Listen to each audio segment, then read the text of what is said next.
find that ironic? They're going to tell you how to fix it based on standards put together by bureaucrats in Basel, Switzerland, not by the United States Congress. Mm-hmm.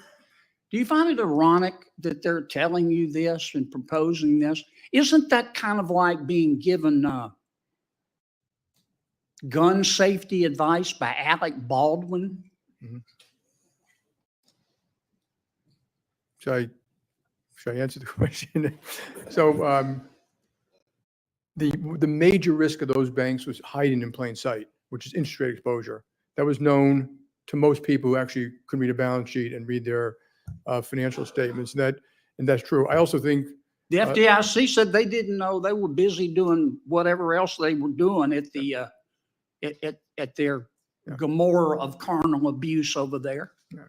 I also do think you're making a good point that some of these rules were put in place, and some folks have mentioned here are pushing business outside of the banking system. And to point out exactly what that is, it's almost 80% of the mortgage business today. It's half of the leveraged lending business today. And it's a bunch of other things which people don't actually see about the plumbing of the system. And I do think it's adding risks about transparency. And a very important thing about the impact. Let me stop you, Mr. Dimon, because I'm going to run out of time. How is this even legal under West Virginia v. EPA? You have bank regulators without clear direction from Congress who are borrowing standards from other regulators in Basel, Switzerland, imposing them on you without clear directive from Congress. It clearly falls under the major questions doctrine. Why doesn't this violate West Virginia versus EPA? You don't have to know a law book from an LL Bean catalog to see that. Why doesn't it violate the law? Anybody?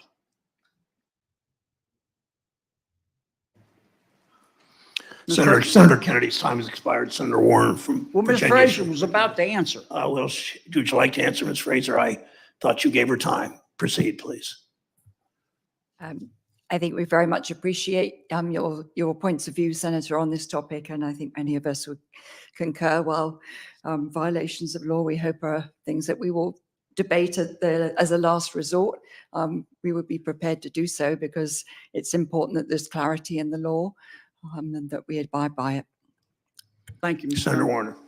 Thank you, Mr. Chairman. I do find it's kind of an interesting presentation, the yin and yang of whether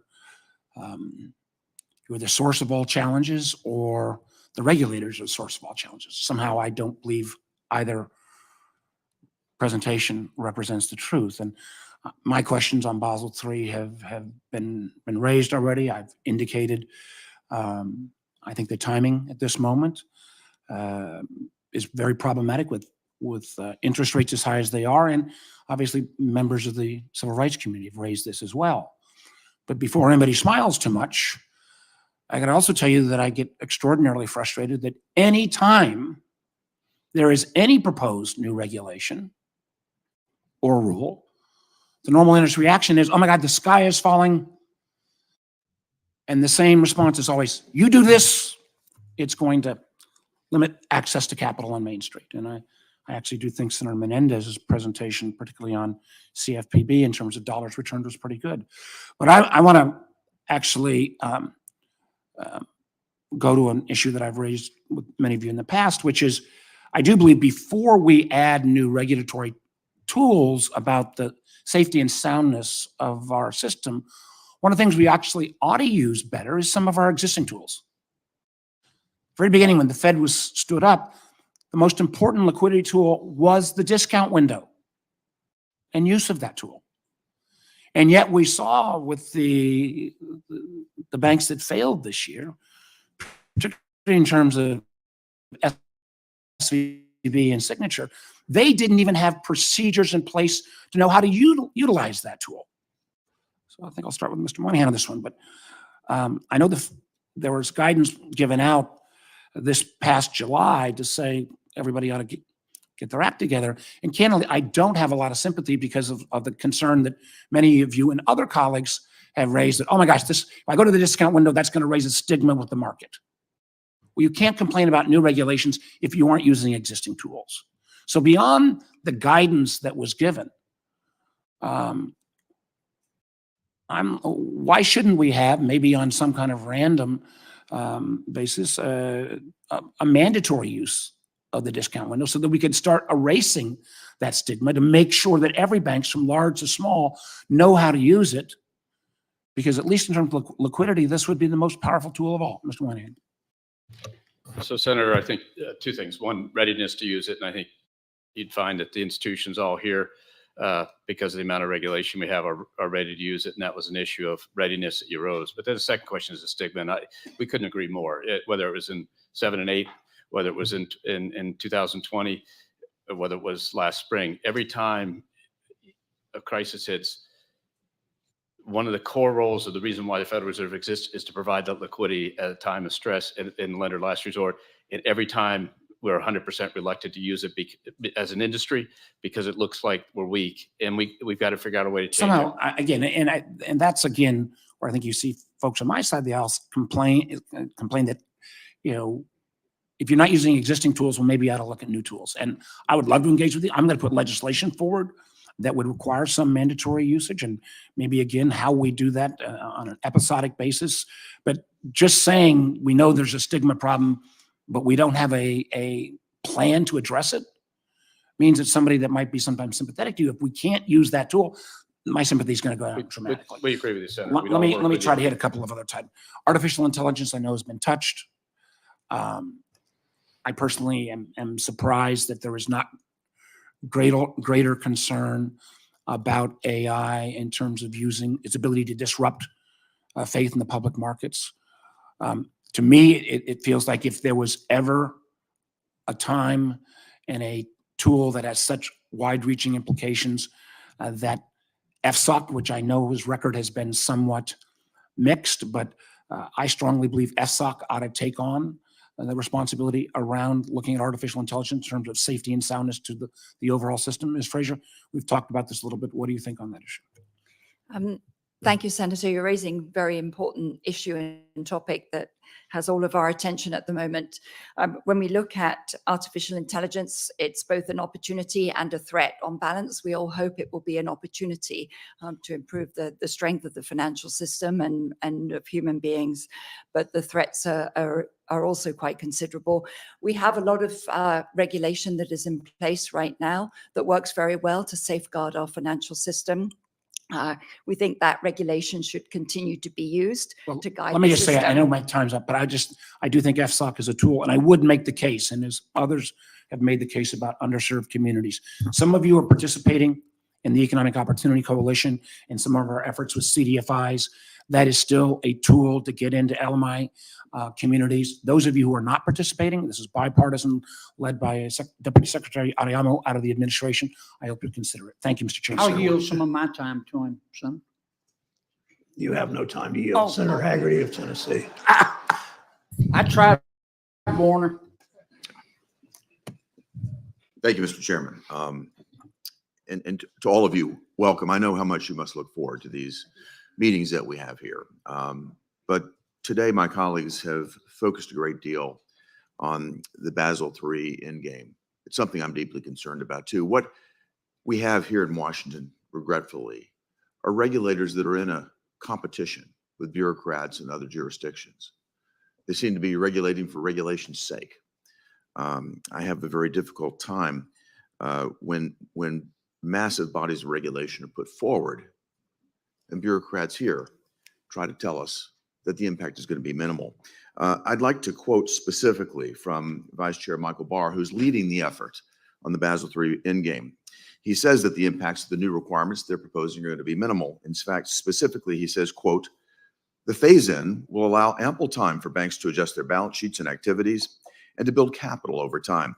In fact, most banks already have enough capital today to meet the new requirements." So the message that the public is getting is that these massive regulatory proposals they're putting forward with Basel III is going to have a very minimal impact on your banks. And I would just like to go back to the tool everybody else is using.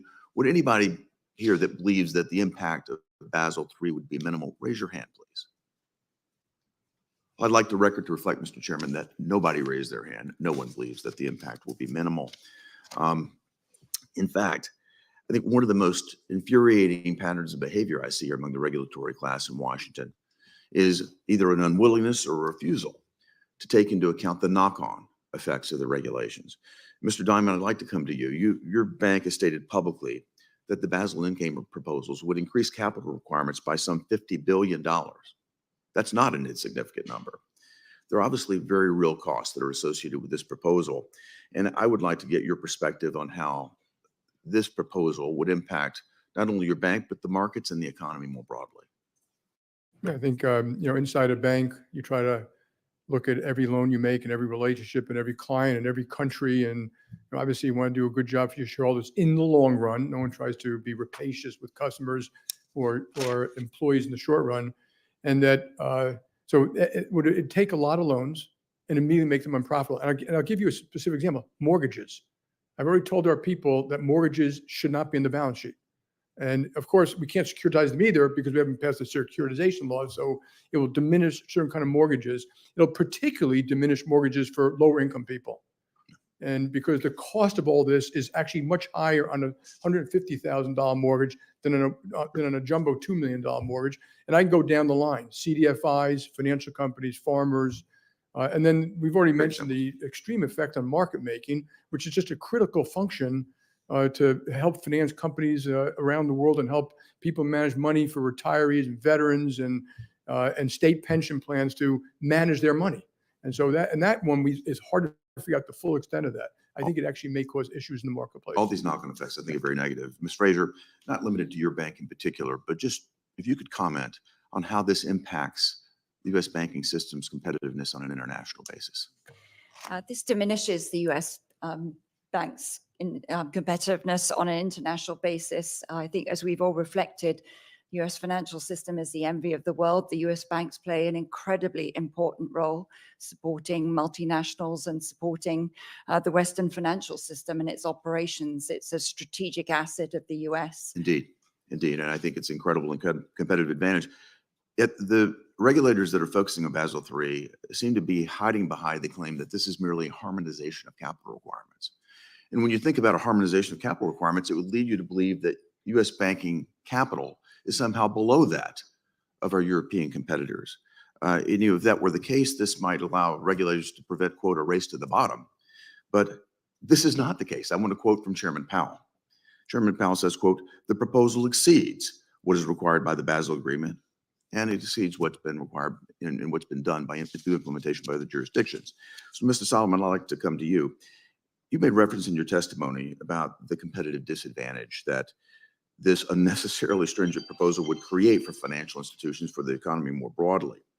And would you mind to just comment on how this proposal, if it were enacted, would compare us to other jurisdictions you're dealing around the world, but how it would make our competitiveness be affected in capital markets specifically versus other nations? Thank you for the question, Senator. As you stated, the capital requirements in the Basel III normalization in the UK, in Europe, in Japan, and in other jurisdictions are meaningfully less significant than what's being proposed here. And so if you look at activities that we compete in around the world, particularly in market making and those types of activities, the US capital markets are the strongest capital markets in the world. I think it's one of our big competitive advantages that everyone comes from all over the world into our capital markets. If you think about IPO activity and debt capital raising, it's done to a great proportion for international capital in our capital markets on a relative basis. And this would just shift that balance. It would push more activity into other jurisdictions. It would make banks in other jurisdictions more competitive. And I don't think that strengthens the U.S. position over time. And conversely, American banking system less competitive as well. Thank you. Thank you very much, Mr. Chairman. Senator Cortez Masto of Nevada is recognized. Thank you. Thank you, Mr. Chairman. Thank you all for being here. I know the last time you were here, we talked about affordable housing. I want to continue the conversation. As we know, not just Nevadans, but so many people across the country are struggling to afford homes. One way to do that, I believe, is by investing more in affordable housing through the federal home loan bank system. As we all know, the federal home loan banks enjoy federal benefits that really no other bank has access to in exchange for supporting affordable housing and community development across the United States. Last month, the Federal Housing Finance Agency published 2 reports. I called for them, exploring whether the Federal Home Loan Bank's hundreds of billions of taxpayer-supported dollars are being well used for affordable housing and community development. The answer, according to this report, was no.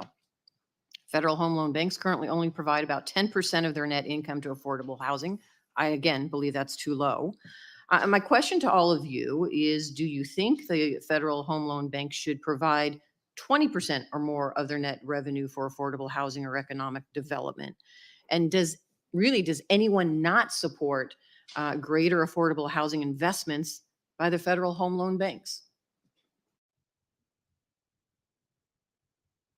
So let me ask you this. Let me just, for the record, nobody has said they don't think there should be more investment. So you think there should. Is 20% enough? Is 20% more? What more should we be looking at? Properly done, 20% would be fine. Does everybody agree with that? 20% would be fine? Does anybody not agree with that? Good. All right. Good start. And I'm trying to do this so you don't have to raise your hands. I don't like that either. I think that's kind of ridiculous. Let me say this. The Federal Housing Finance Agency is proposing to adjust dividends and advance rates to better reflect the bank's support of affordable housing and community development. Does anyone not support having the Federal Home Loan Bank's dividends and advances tied to missions activities of financial institutions? Is that a good start for us as we are looking at this? Does anybody have any comments regarding that and concerns? So it is a good start from what I see the nods of all of your heads. Great. Next question. FHFA has recommended that 10% of all institutions' assets be held in housing assets. 96% of credit unions would meet that test, but likely not some of our biggest banks. Under the proposed new policy, would any of your institutions invest more in housing to retain access to Federal Home Loan Bank funding?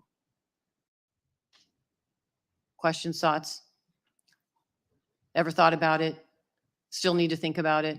I think many of us meet it today, but I think, Senator, that the trick is going to Mr. Dimon's last point is if some of these rules change, we'll have to shrink our mortgages on balance sheet, which would make us less eligible and less able to live up to the principles you're doing, which is how much housing can we help drive. And so I think with everything balanced, but a lot of us meet that test today because of our business constitution. So the concern is if the new changes in the rules might have a negative impact on what we're trying to achieve here at the end of the day. Yeah, Is that what I'm mortgage hearing? loans are tricky to hold.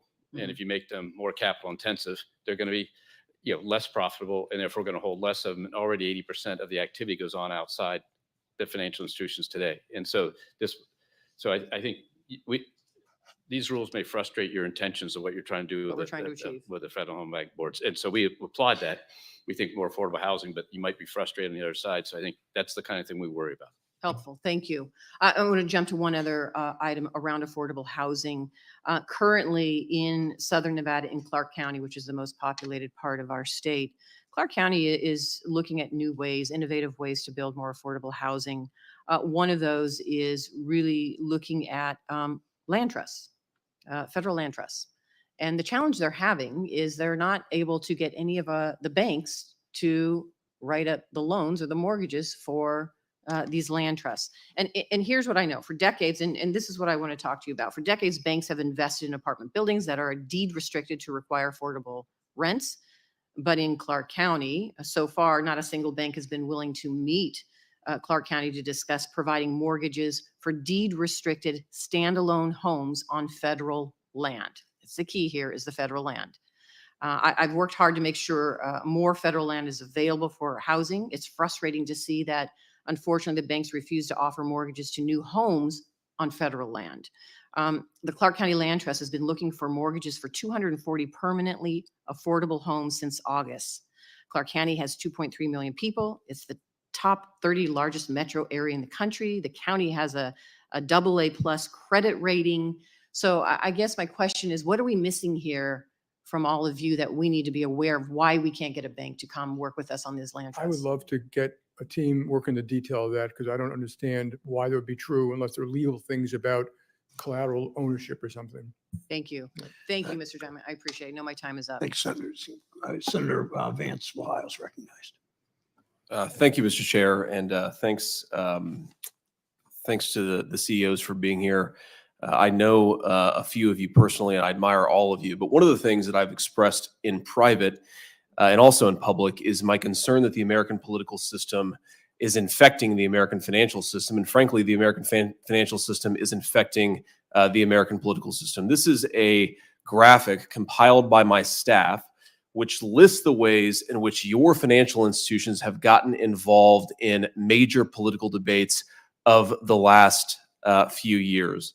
Things like the Georgia voter identification law, things like whether to lend to fossil fuel-based companies, things like guns and abortion. I should say, of course, that we all have our opinions on matters of public policy. Senator Cortez Masto and I disagree. But the difference between Senator Cortez Masto and I and all of you is that the people of our states elected us to do public policy. Nobody elected you. And so my counsel and my line of questioning is going to be very focused on this particular issue. Stay out of public policy unless it affects your core business interests, because if you don't, it's going to be a lot harder for us to see you guys as neutral arbiters and neutral actors in the American financial system. It's going to be much easier for us to see you as political actors. I want to focus on a couple of issues just because I think they highlight the absurdity of this, and that will lead me to my questions. Georgia in 2021 passed an extraordinarily moderate voter identification law. 6 of the 8 of you immediately issued statements criticizing the state of Georgia to that effect, or at least your institutions issued statements to that effect. Now, I should point out that New York has a voter identification law, a much more stringent voter identification law than the state of Georgia. Did any of you issue statements criticizing the state of New York for their voter identification law? Show of hands. Let the record show that none of you criticized New York for a more stringent law, but you jumped into a culture war over Georgia. I can't possibly understand why. Something that's more concerning to me, because it affects my constituents in the state of Ohio, is a lot of your approach on energy policy. We have seen over the last 18 months the consequences of reducing American energy independence. It empowers very bad people all over the world. It also impoverishes and immiserates some of my constituents and destroys their job. I'm not picking on you, Mr. Moynihan. I think you're the only bank that has a red X on every single issue. This is true of most of you. But I'm going to ask you this question about energy policy. In 2015, Bank of America committed to cut off lending by 2025, that's just a couple years from now, to companies earning 25% or more of their revenue from thermal coal mining. Now, that decision and some other decisions that have been made are raising the price of energy on Ohio consumers and imperiling the jobs of those who work in the energy sector. Why are you doing this? Did the government make you do it? And if not, why are you doing it? Senator Vance, just to be specific, that was a statement about mountaintop removal policy. I grew up in Southern Ohio where it was called strip mining back then. Sure. My next door neighbor was engaged in the business. And the statement we made was we would not continue to fund people who would continue to take the tops off of the mountains in the Appalachian Mountains and turn them into mines. And that was based on our assessment of the risk at the time. So you guys have taken a number of other energy policy decisions that raise the cost of energy in American consumers. You guys have committed to a net zero standard by which effectively there are no net zero carbon emissions. And you've held your clients to that standard, saying that they need to become aligned with net zero, and we plan to be the advisor of choice to our clients in this transition. So it's not just that particular decision, Mr. Moynihan. And again, it's not just Bank of America. My point here is pretty straightforward and simple, which is that whether we achieve net zero and when we achieve net zero is a debate for the elected representatives of the American people. What kind of voter identification law we have is a decision for the elected representatives of the American people. And every time you guys get involved in these cultural war battles, it makes it harder for the American people to see you guys as neutral financial institutions. And it frankly makes it harder for us to do the same. So I will leave you with just this thought. You've heard some very good line of questioning on Basel III. I agree with Senator Haggerty about Basel III. I don't know what some of the regulators are talking about doing. I don't think it makes a whole lot of sense. Often, bank CEOs and other financial institutions will come to Republicans for more reasonable regulations, for lower taxes, to fight it back against things like Basel III. I guess my point is, if you guys are going to use the financial power that you've accumulated to go to war against the values of our voters, impoverish our constituents who rely on cheap energy, and destroy the jobs of people who work in the energy sector, why should we listen to you when you come and ask us for a tax break or for reasonable regulations? I'm one Republican who wants to have a good relationship with you, but the more you guys insult yourself into these fights, the less good that relationship will be. Thank you all for being here. Thanks, Senator Vance. Senator Van Hollen of Maryland's recognized. Thank you, Mr. Chairman, and thank all of you for being here today. As many of you know, I'm a big fan of CDFIs and MDIs as vehicles for getting capital into lower income areas to small businesses in places like Baltimore. Baltimore really needs that ecosystem of CDFIs and MDIs. And as interest rates go up, of course, the cost of borrowing goes up for everybody, but often it's these entities that are hardest hit. I know all of you are involved in one way or another with CDFIs and MDIs.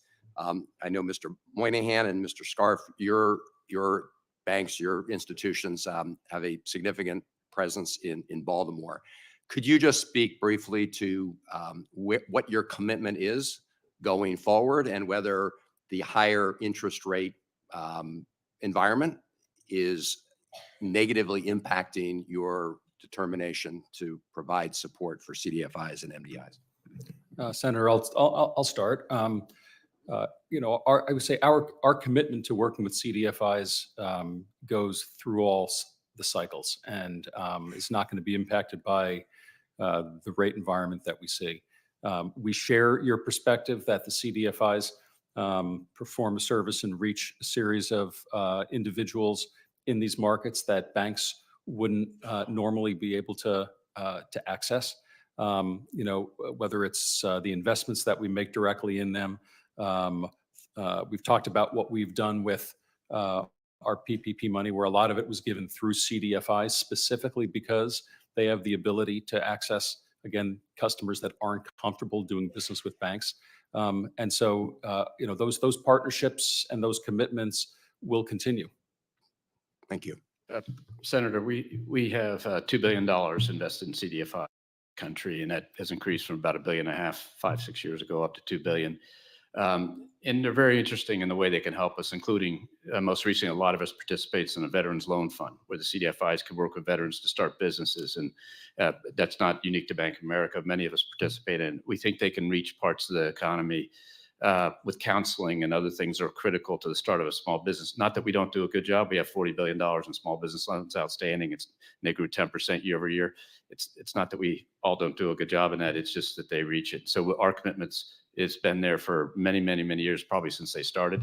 I just don't remember the history, and will remain solid through any interest rate environment. Well, no, I appreciate that. And, you know, I've worked with the chairman and Senator Warner and others. I chair the appropriations subcommittee that funds the Small Business Administration and the Treasury when it comes to CDFIs. So I look forward to really pushing hard on this as a vehicle going forward. We've had many conversations over the years about late fees. Obviously, late fees and overdraft fees have a disproportionate impact on people living paycheck to paycheck. Aaron Klein over at Brookings estimated that if the United States had adopted a real-time payment system in 2007, when the Bank of England did, American consumers, and especially the folks at the lower income end, would have saved $100 billion. And so I've been very focused on pushing the Fed to adopt the Fed Now program. We have the clearinghouse system out there as well. I do just want to get a brief sense of where we are on this. As I understand, Mr. Vince, Mr. Scharf, and Mr. Dimon, your institutions have enrolled in Fed Now. Am I right about that? Any qualifications? That's Yes. correct, Senator. I'm right. Okay. And I know, Ms. Frazier, you and I had a conversation about this just a few days ago. I understand you're working through some technical issues. Is that correct? Yes, we will be joining the system. All right. And Mr. Moynihan, if you could give us an update on where you are, American Express.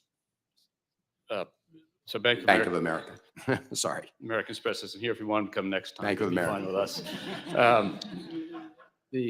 Yeah, we are in the process of doing the technical work as Jane said. And so it's just a matter of time. It's a matter of when, not if, and it's just going through the systems planning now. All right. The more that you can do to push and get all your, coordinate this system, the better. My last question doesn't relate to banking specifically, but it does to an issue that the chairman and I have worked on over years with respect to trying to close a tax loophole on carried interest. I know that you're not all directly involved, but you're all involved in the finance system. You understand the workings of this. Mr. Dimon, if I could just ask you, do you agree that we should close the carried interest loophole once and for all? Yes, I always have. I've been public about it. I know. I appreciate that. I would hope that we would do that, because it's just egregious that it's gone on for so long. Thank you, Mr. Chairman. Thank you, Senator Van Hollen. Senator Britt of Alabama is recognized. Thank you, Mr. Chairman. It's a pleasure to be with all of you today. Thank you so much for carving out time for this. Over the last year, we have seen a host of incredibly complex and market-altering rules come out of nearly every financial federal agency. Interestingly, 5 of our top financial regulators sat before this very committee last month and unanimously told me that they believe the U.S. banking system to be strong, while at the same time they argued for proposals that could fundamentally weaken it without providing any adequate answer to the question, why? You've seen actions, and we've seen them here from the Federal Reserve, the FDIC, the OOC, the CFPB, the SEC, many of which seem to go far beyond the bounds of their authority. Equally as concerning is the apparent lack of initiative by these regulators to understand both the qualitative and cumulative impacts of all of these rulemakings. For example, focusing on Basel III proposal. In this committee just a few weeks ago, Vice Chair Barr said the rule will have a, quote, minimal impact on lending that banks do, end quote. Now, I'd like to say, Mr. Scharf, I heard you earlier when I was watching say that you have the most rural branches of all the banks represented here. And my question is, can you briefly respond to that? Would this proposal only have a minimal impact on Wells Fargo's lending? Well, Senator, we are going to be commenting to the Federal Reserve. We do think there are a series of asset classes, when you look at the increases in capital that are proposed, would affect both the availability of credit and the pricing of credit in the marketplace. And additionally, as we've seen in other asset classes, when regulation like this has taken hold, you can see substantial migration outside of the regulated banking system. Absolutely. Thank you. At the end of the day, the GSIBs play a vital role in the U.S. economy, and I don't want to diminish that. However, I do want to focus on downstream. So impacts on, let's say, Alabama, smaller financial institutions, small businesses across the country, those in manufacturing and energy sectors, individuals seeking maybe a short-term liquidity to help pay their bills. I think the list of these potentially impacted goes on and on and on. And on this point, your banks have said that by raising capital requirements by nearly 20%, the proposal would ultimately limit access to capital across the board and undermine economic growth. Mr. Moynihan, can you briefly explain this trickle-down effect? And our banks, if your banks are squeezed by the requirements of this rule, what does this ultimately mean for maybe small business owners seeking a loan, a first-time home buyer, or a small financial institution in, let's say, Alabama? Thank you, Senator. As Mr. Scharf said, and we talked about a lot today, if you have the same capital requirements increased by 20% to do the exact same activities you did yesterday, you have to get a higher return, and that higher return will be borne by the customer base, or you'll have to leave the business. And either one of those is not good for the customer base, and it applies across the board. In fact, the idea that this doesn't trickle down through the banking system overall, we provide service to a lot of those smaller banks. Those costs of the services will go up to them. And, so it has much more an impact than people think. Right. And just quickly, I know I'm running out of time. I'd love an answer from all of you. Would it be an inaccurate statement for regulators to assume that under this threshold, those under the $100 billion asset mark, they have said, they won't feel the impacts of this? So my question for you is, will those institutions and people and things that I just mentioned under the $100 billion mark that are, quote, not affected by this, will they feel the impacts of Basel III? Just if we can, yes or no down the line. Mr. Scharf, we'll start with you. Ultimately, yes. Absolutely. We provide them a lot of services. Yes, the trickle-down effect is real. Yes, it's an integrated system. Yes, Senator, that's likely. Yes, I agree. Yes. And last but not least, if this rule is implemented as written, do we risk putting the United States banking sector at a global competitive disadvantage? Mrs. Fraser, do you mind answering that? Yes, we will. We already have a unlevel playing field with the European banks. The American banks play an incredibly important role globally in the financial system and ultimately affect the competitiveness of American companies. This is important. Thank you, Senator Warren of Massachusetts is recognized. Thank you, Mr. Chairman. So today, I'm going to talk about how criminals are using our financial system to move money to finance terrorists, drug traffickers, and sanctioned countries like Russia and Iran and North Korea. Our witnesses are the CEOs of the largest banks in the United States, and they deal with this issue every single day. Mr. Moynihan, you are the CEO of Bank of America, so let me ask you, if a terrorist group that wanted to attack the United States tried to move money through Bank of America accounts, do you have systems in place to identify that activity, to report it to law enforcement, and to shut it down? Yes, we do, Senator. Okay, Mr. Dimon, you are the CEO of JPMorgan. What about you? If a terrorist group tried to move money through JPMorgan accounts, do you have systems in place to catch it, to report it, and to shut it down? We have extensive systems in place, but no system is foolproof. Okay, but you do have systems in place. Extensive. Work on this every day. And let me just ask all of you, in the interest of time, just raise your hand if you have those programs in place.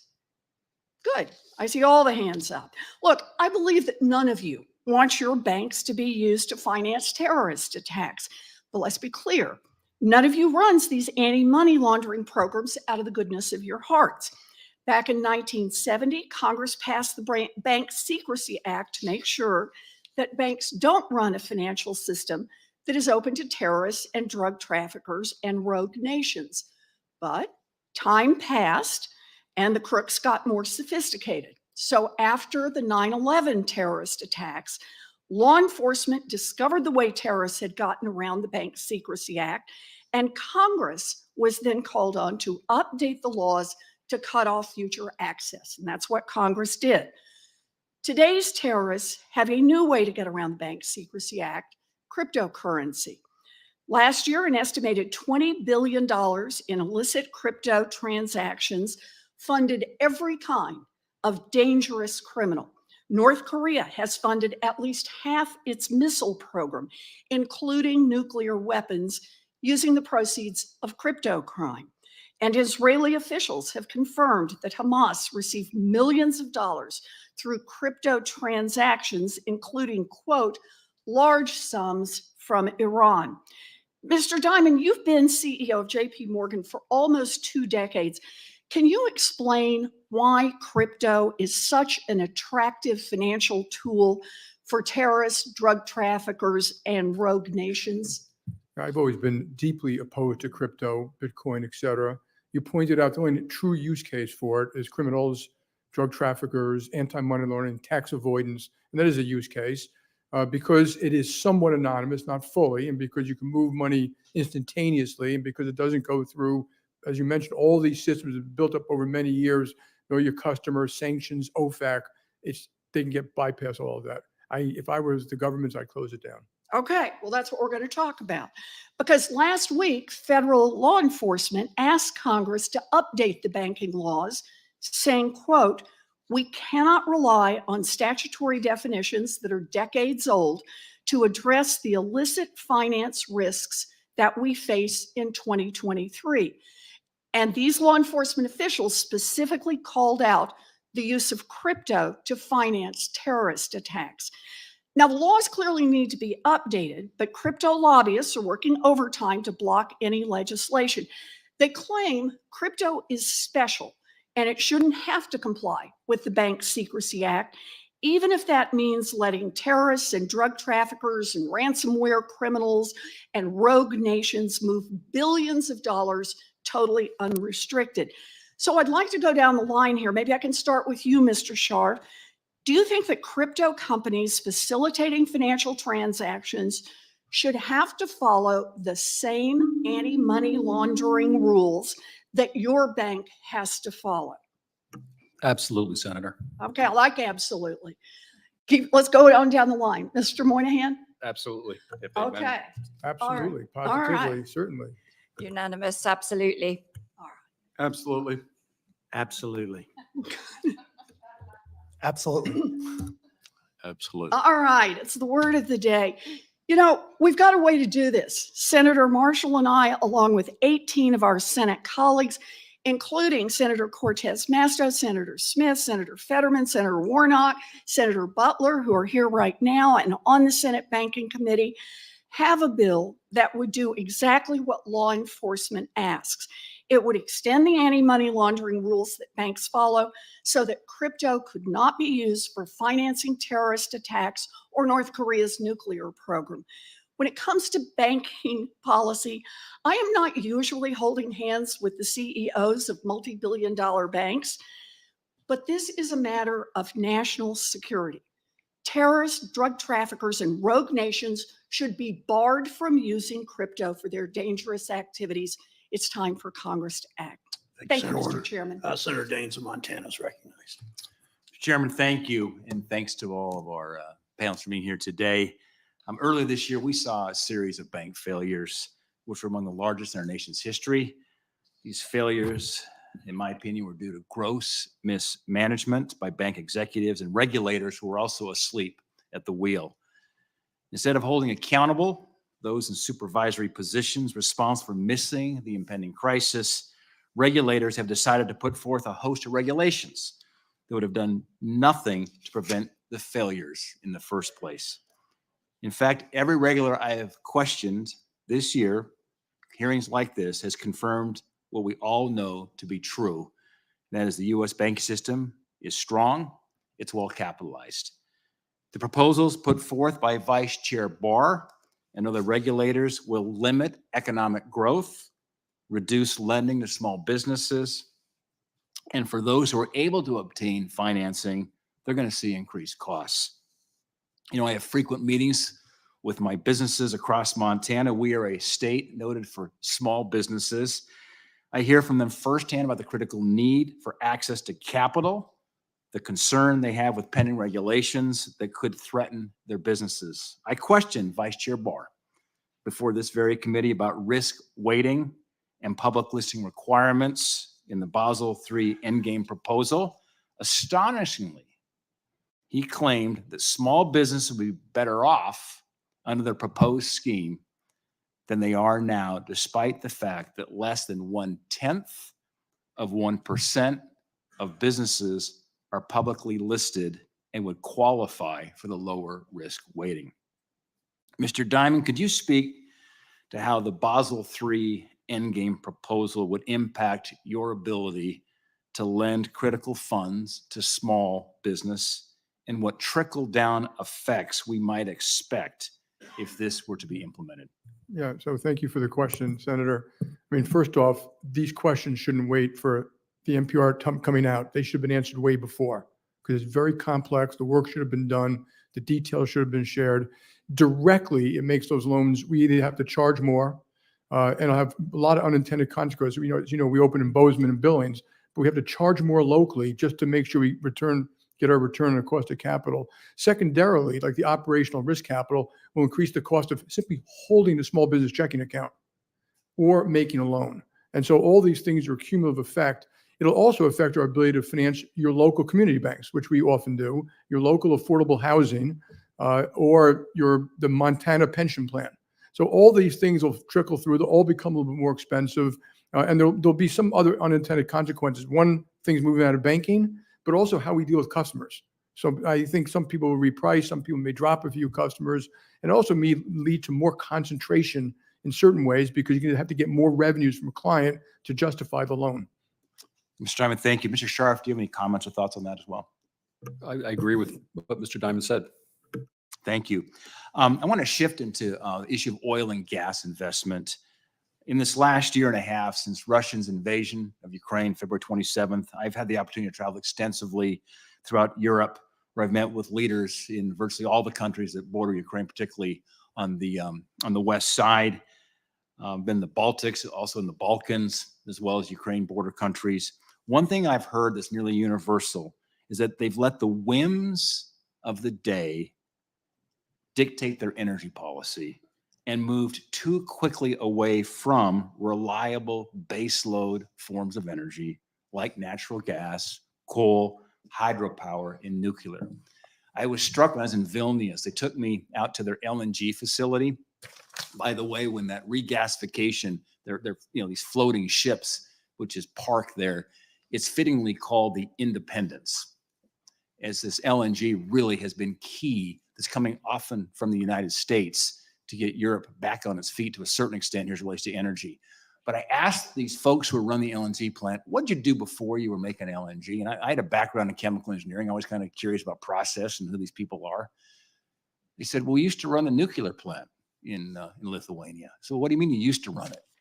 It says, we used to supply 70% of Lithuania's electricity through a nuclear plant. But in 2009, it was shut down. So why was it shut down? It says, as a condition of joining the EU, they made them shut it down. And Lithuania went from being a net energy exporter to an energy importer. And this is just a warning thing for all of us. You can't let the whim of the moment, some particular segment of a green movement at that time was very anti-nuclear. And to their credit, it was an old Russian design, Chernobyl type reactor that needed to be changed over, but they were. Hitachi was going to build a new Japanese state-of-the-art reactor, shut the whole thing down. And they're paying a severe price for it. The need for fossil fuels is not going to dissipate in the near term. I'm very concerned the Biden administration has an all-out assault on the oil and gas industry in the United States to further their green fantasy and hallucination.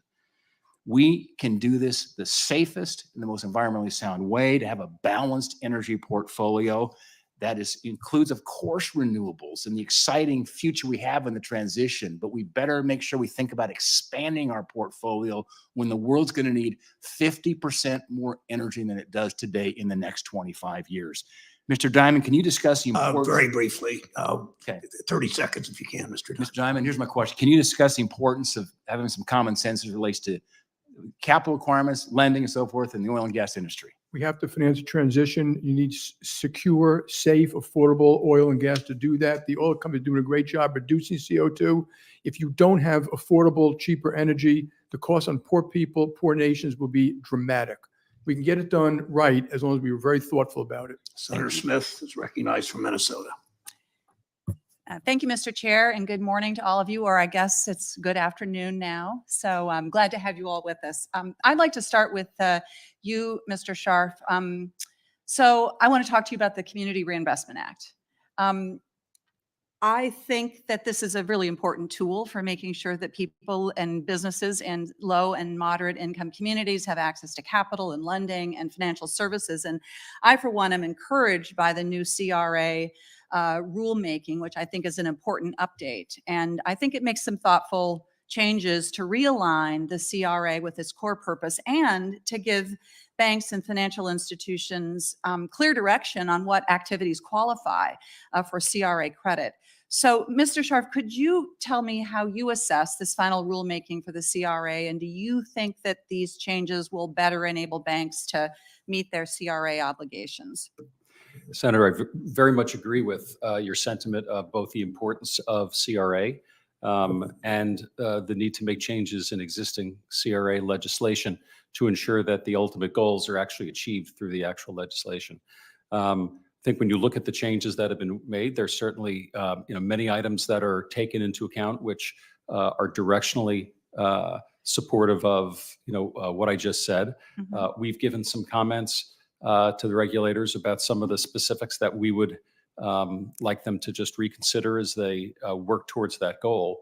But directionally rethinking CRA and doing it in a way that all the regulators come together is extremely helpful. Thank you. I agree with that. I think having everybody being on the same page was an extremely important part of this as well. Another thing that I think is true is that these updates to the CRA regs were decades overdue. So do you think that it would be helpful for regulators to update these rules more regularly to kind of have a more rapid cycle?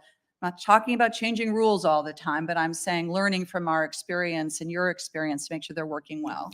I mean, Senator, yes, it absolutely makes sense to relook at these things and make sure that they're having the intended consequences, and just at the same time realize that all of those changes then filter through a lot of work that we have to do. And so just striking that right balance is also, I think, very important.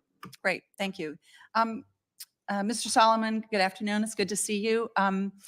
Many of us are giving thought to how AI, artificial intelligence, is being deployed and how we should be setting guardrails for its use, and understanding that AI has been in use for many years. I think it's true that generative AI has gotten a lot of attention over this last year, and both for its capacity and also for the limitations that have been on full view. Earlier this year, Mr. Chair, the Bing AI chatbot urged a New York Times reporter to leave his wife.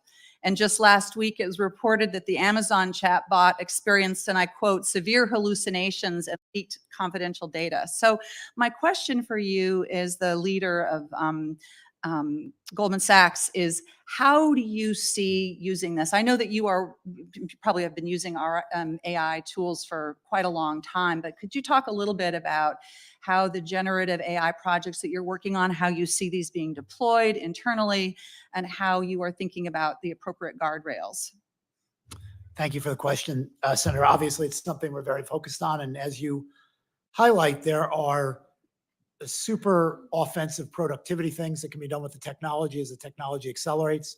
As you point out, we've been using artificial intelligence in our business for quite some time, but these large language models accelerate your ability to use very, very highly paid people more effectively with clients by giving them access to information and giving our clients access to information that is sorted and organized more quickly. Those are the positives.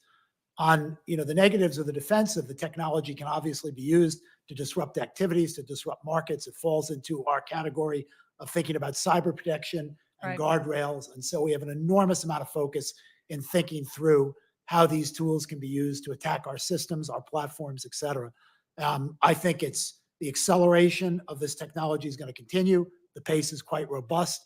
And I think there are opportunities, but we also certainly have to be vigilant to recognize that there are things that are going to develop that we can't see, and we've got to make sure we have the right protections in place. Thank you. Ms. Fraser, I just have a couple seconds left. You and I spoke about this a little bit recently. Tell me how you think about this from Citi's perspective. So about 4 years ago, we put some principles in place for how to use AI, and topics such as fairness and transparency in how it's used, making sure that you can understand and trace the different algorithms that are in place, elements like that, and making sure that there is human beings governing this, and make sure the protections are there so we get the opportunities realized from it, and also use it to defend against the threats. Thank you. Thanks, Senator Smith. Senator Fetterman from Pennsylvania is recognized. Thank you, Mr. Chairman. Thank you. All right, Mr. Moynihan. Back in 2008, the Bank of America, your bank, didn't have enough capital to cushion the bad investments decisions that you made, and you had to be bailed out.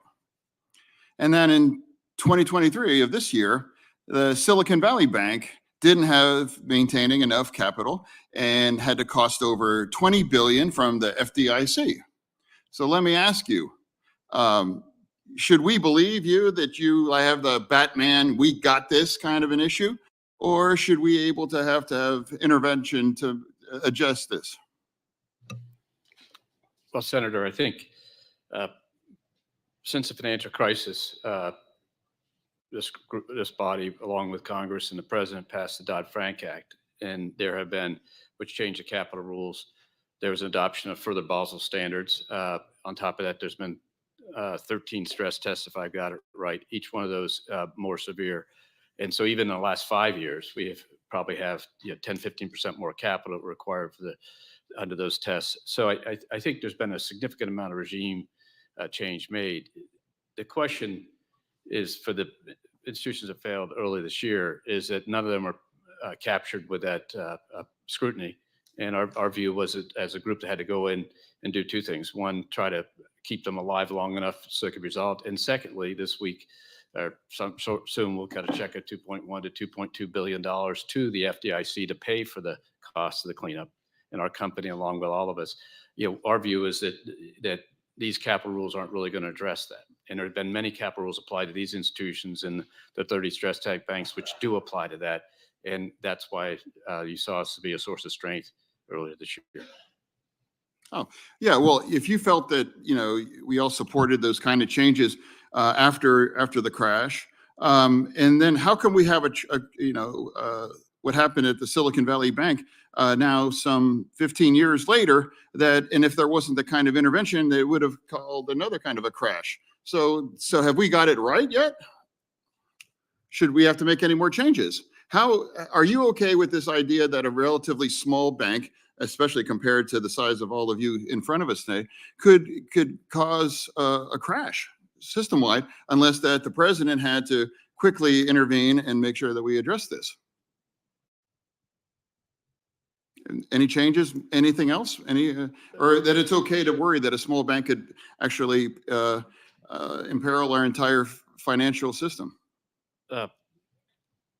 I think 4,000 banks have failed over the course of time. That's what the FDIC was created to help. And they've been resolved as a But have any of them almost crashed their entire economy or the financial system? In 07, 08, the system was outside the system in addition to that. So many of the people up here were not bank holding companies at that time. And that was the invention of the broader purview of the banking regulatory net, the invention of the FSOC we've talked about, the invention of stress testing, the invention of all these things and Basel rules to move to a advanced methodology using models and other things to measure risk as opposed to standardized methodologies, which is what we're going back to now. All that was made to change the system. Silicon Valley didn't threaten the U.S. economy. It could have been resolved, and it was resolved. Well, why did the president, act so swiftly if there wasn't such a concern? That's amazing that you can get, on the phone and act so quickly for that kind of money. Like, if there really wasn't such a significant risk. I mean, I wasn't read about the other 4,000 banks that crashed that, required the president to react in such a swift manner. You'd have to ask the people. We didn't think that all that could have been resolved differently. Many of us that got involved with the First Republic transaction, the deposits we put in, but you're going to have to ask the other people why they did what they did. Like, it's not us. Okay, so but again, so no changes are necessary, despite now that we seem to have this enduring kind of a risk that bad behavior or bad investments could actually crash, our whole financial systems. There were specific things that happened in Silicon Valley Bank that should be addressed by regulations. And the most important one is excessive interest rate risk. That's got nothing to do with Basel III, the issue here. And I think the American public should know that banks pay for the FDIC. That's not government money. That is a mutual company. And I would love to take it over and take it off your hands and manage it ourselves. With all due respect, Mr. Damon, I really think it really matters, who's paying for it. But the fact that anyone has to pay because of these choices are necessary. Now, my chairman, could I have, and actually Mr. Dimon was next in my question. Quickly. Outstanding. All right. So, Mr. Dimon, you claim that the capital requirement and that will increase costs and reduce lending. Chase done $5.7 billion in share buybacks and $9 billion in dividends so far this year.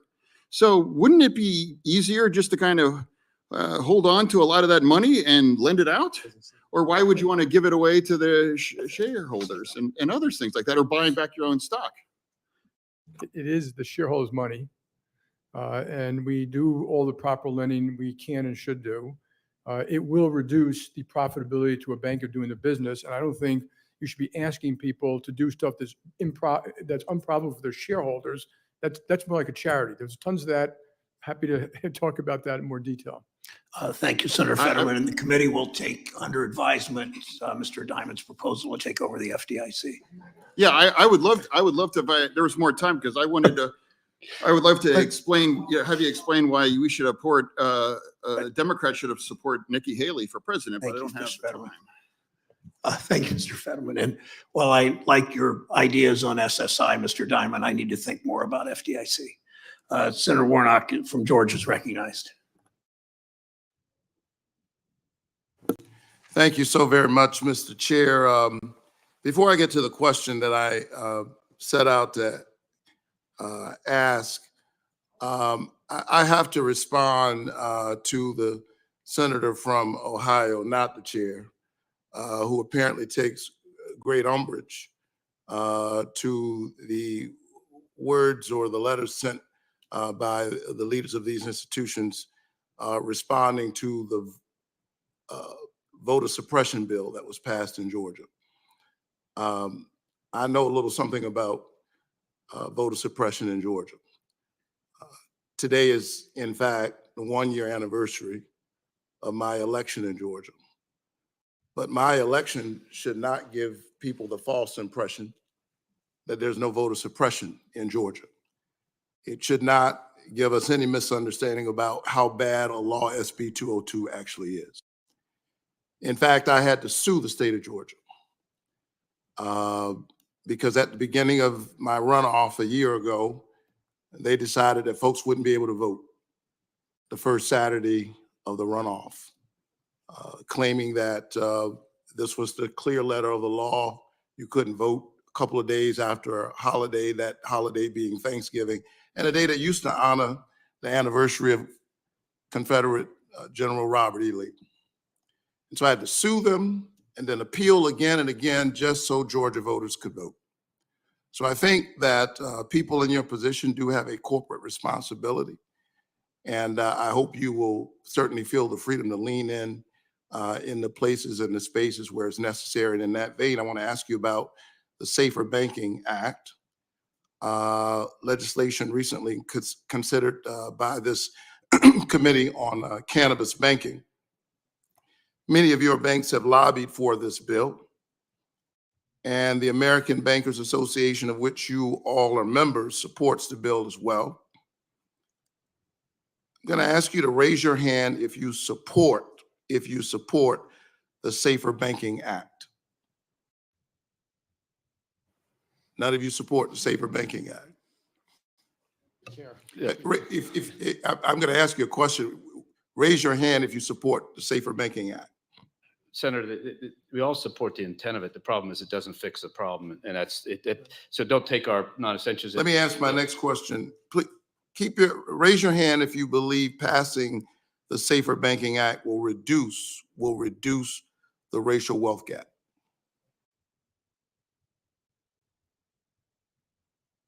So this is interesting, and so we should have some conversation about this. The American Bankers Association, of which all of you are a part, writes that this legislation will provide, quote, legal and regulatory clarity for banks, and it would help facilitate access to financial services. My question is legal and regulatory clarity for whom, and who are we making safer? Since the war on drugs began over 50 years ago, communities across America have been decimated. They've been hollowed out. Communities all across our country in the wake of the explosion of mass incarceration, making us the mass incarceration capital of the world. Missing bodies and abandoned buildings. The war on drugs has been a war on communities of color. I want to be clear that I am open to safer banking and more regulatory clarity around cannabis, but my fear is that if we pass this bill right now, then your banks and other powerful voices will be missing in action when it comes time to address the broader harms of the war on drugs. And so I support safer banking. You all seem reluctant to say whether you support it or not. I'm concerned about equity and whether we will get that in the process. So let me ask you this. Will each of you commit to ensuring your banks will uphold the standards that would, standards in the Community Reinvestment Act, that is, which we'll soon have another opportunity to address? Will you support standards to increase equity as we move forward, perhaps on safer banking? Mr. Scharf? Yes, Senator. Mr. Moynihan? Yes, sir. Mr. Dimon? Yeah, we support the intent, but I would have to see the actual words in the actual law. Would you support efforts to be intentional about supporting equity and addressing the awful impact of 40 years of the war on drugs, which in many ways has been a war on Black and brown communities? Yes, but I would, before I agree to something, I like to see the actual detail down to the last word. Okay. Mr. Frazier, Ms. Frazier, I'm sorry. Yeah. I think Senator Mr. Dimon absolutely support the intent. The details matter. We'd look at it and work with your office if we had concerns. Mr. O'Hanley? We support the intent. Mr. Vince? Similar to my colleagues, we would want to see the detail. Mr. Solomon? I would want to understand the detail more. We will continue to do things to support investment in underserved communities. Exactly the Foreman. same. Thank you so very much. I think this is critical. There's nothing in history that suggests to me that if we leave behind these communities that are marginalized, as we make banking safer for powerful banks and people in positions who sit here and who sit there, there's nothing in history that suggests to me that we're going to go back and get those folks. And so I hope that I can continue to engage you and that as good corporate responsible citizens, you will take an active interest in this, recognizing that it's not only the right thing to do for the future of our economy, it's the smart thing to do. Thank you so much. Thank you, Senator Warnock, and thank you for setting the record straight on the Georgia election law. Thank you. Senator Lemus. Thank you, Mr. Chairman. Welcome. There's been a lot of talk today about Basel III. We know what it means for your banks. I'd like to explore for a little bit what it means for small community banks. Wyoming and other rural states rely on small community banks. And while the capital requirements apply to the systemically important banks, I would like to know if there are additional impacts on smaller community banks and their customers. So I'll address the question to Mr. Dimon and then ask anybody else who wants to take a swing at this to weigh in as well. Yeah, so thank you, Senator. I think the smaller community banks would say they're not directly affected by this, but since a lot of us up here bank those banks, we bank their retirement funds, we bank their cities, we bank other small businesses, we bank local schools, cities, states, hospitals. It will trickle down to higher costs to them in one way or the other. It also changes the competitive landscape. It may, in some ways, make it harder for them to compete with us as opposed to less hard. Would anyone else like to take a swing at that one? Thank you. Americans interact with a financial institution through their banks, and they save like for kids' college education with mutual funds and protect their families with insurance. Can you explain why ultimately these changes will impact families planning for the future? So my question is, what are the impacts of Basel III on pensions, mutual funds, insurance companies, and other users of derivatives who hedge? Now, hedging in my industry, agriculture, is very important. So I'm interested in the implications for hedging and the other entities I mentioned. Perhaps Ms. Frazier, would you address this? Yes, hedging plays a very important role for protecting against risk and helping mitigate risk, particularly when we're in very volatile times at the moment. It's important for providing stability and income flows. In commodity hedging is a critical piece for any farmer in America. So the increase in capital associated with the Basel III rule will have an impact on the cost of that hedging and potentially even the provision of that hedging. And as you say, it permeates many different parts of our economy and society. It's not just for the most sophisticated players. I want anyone who's interested in responding to this question to take it. One of the things that my staff observed is that one of the most poorly thought out parts of Basel III is how public listings are used as a proxy for counterparty risk in derivatives, counterparty credit risk in derivatives. So it looks like this will harm at a minimum nearly 70 million households who invest in mutual funds. I'd like to know if you agree with my staff's concern and how we might address that. And this is for anyone who wishes to take it. Yes, sir. It's a very crude measure of risk and doesn't reflect the fact that some of the largest and most sophisticated companies in America are public. So it's just putting in one basket, saying that by definition, if you're not public, and if you look at the trends, in fact, fewer and fewer companies are public these days. That's a whole different kind of debate that we can get into some other time, but it's a terribly crude measure. Do you know why they chose to make public versus private companies different and treat them different in terms of using them as a proxy for counterparty credit risk in derivatives? Anyone? Well, we don't know either, so we're all in the dark. Okay, question. Why is it, and this again is for anyone who wishes to weigh in, why is it so important that the United States have a regulatory framework that allows our financial institutions to compete on the global stage? As we see the rise of China asserting the influence of the yuan all over the world, help me understand why we have to stay competitive.